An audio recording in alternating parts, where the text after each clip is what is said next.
un angle et déterminer si c'est un angle droit, aigu ou obtus, tu auras besoin d'un crayon à papier, d'une gomme, d'une règle et d'une équerre. Je veux repérer les angles dans cette figure et déterminer pour chaque angle s'il est un angle droit, un angle aigu ou un angle obtus. Je repère et je compte les sommets de mon polygone. Ici, il y en a 4. A, B, C et D.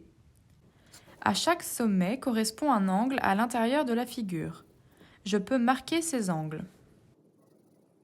Attention, je vérifie pour chaque angle que ces deux côtés sont bien des segments et pas des courbes.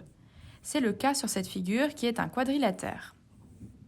Pour déterminer si un angle est un angle droit, un angle aigu ou un angle obtus, j'utilise mon équerre. Je place l'équerre dans l'angle que je veux déterminer, le long d'un des deux côtés de l'angle. Si le deuxième côté de l'angle est le long du deuxième côté de l'équerre, c'est un angle droit.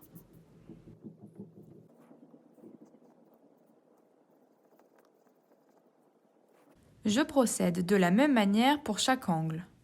Si le deuxième côté de l'angle est situé à l'intérieur de l'équerre, donc s'il est plus petit que l'angle droit, c'est un angle aigu.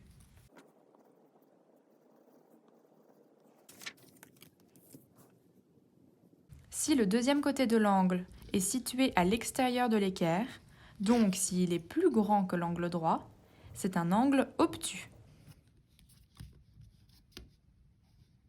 Attention, si un côté de l'angle est trop court pour placer l'équerre avec précision, il est préférable de prolonger ce côté à la règle, sans appuyer pour pouvoir gommer ce trait ensuite.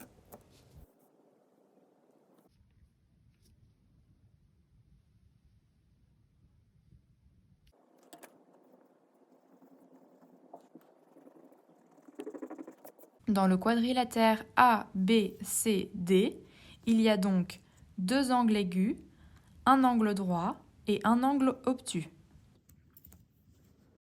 Voici le pas à pas pour repérer un angle et déterminer si c'est un angle droit, un angle aigu ou un angle obtus. Repérez les sommets de la figure. À chaque sommet correspond un angle à l'intérieur de la figure. Attention à bien vérifier que les deux côtés de l'angle sont des segments, pas des traits courbes. Pour chaque angle, placez l'équerre dans l'angle le long d'un des deux côtés de l'angle. Si le deuxième côté de l'angle est le long du deuxième côté de l'équerre, c'est un angle droit. Si le deuxième côté de l'angle est situé à l'intérieur de l'équerre, donc s'il est plus petit que l'angle droit, c'est un angle aigu. Si le deuxième côté de l'angle est situé à l'extérieur de l'équerre, donc s'il est plus grand que l'angle droit, c'est un angle obtus. Attention, si un côté de l'angle est trop court pour placer l'équerre avec précision, il est préférable de prolonger ce côté à la règle. On peut ensuite placer l'équerre correctement le long de ce côté.